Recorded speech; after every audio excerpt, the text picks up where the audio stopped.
Should you sell your house by owner or should you go with an agent? I have an example here.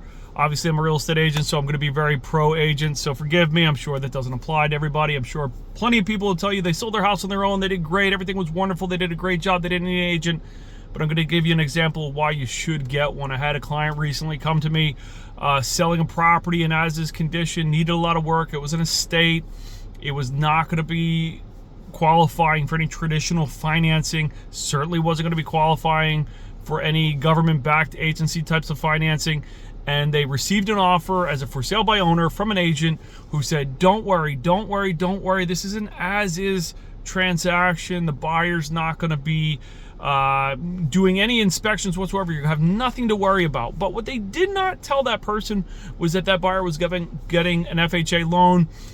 What is the problem with doing an FHA loan? Generally nothing.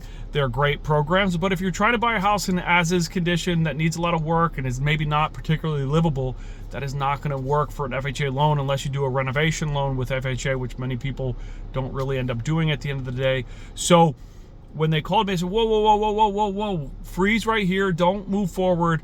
What that agent's not telling you, because they don't represent you, they represent the buyer. They have to represent the buyer's best interest, so they're not going to tell you the pitfalls to you as a seller who is unrepresented, is that once they do their FHA appraisal on that property, they're going to ding you. They're going to ask you for things, especially with the house in the condition that this house was being sold in. And once that FHA appraisal is done, you're going to be stuck with it. You're going to be stuck either terminating or making the repairs that they want done, or trying to get the buyer to agree to make the repairs, which is going to be tough if they don't own the property. So at the end of the day, they did decide to use my services. We put it on the market. We found a cash as-is buyer. We avoided the whole mess, but it was a close call.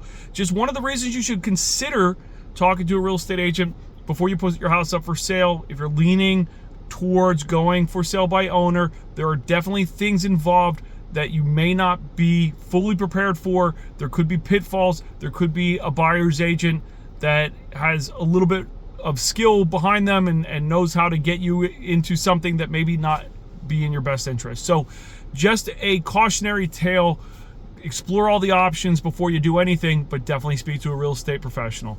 If you have any questions, my name is Pete McGuinn. I work for RE/MAX. Happy to help. Thanks so much.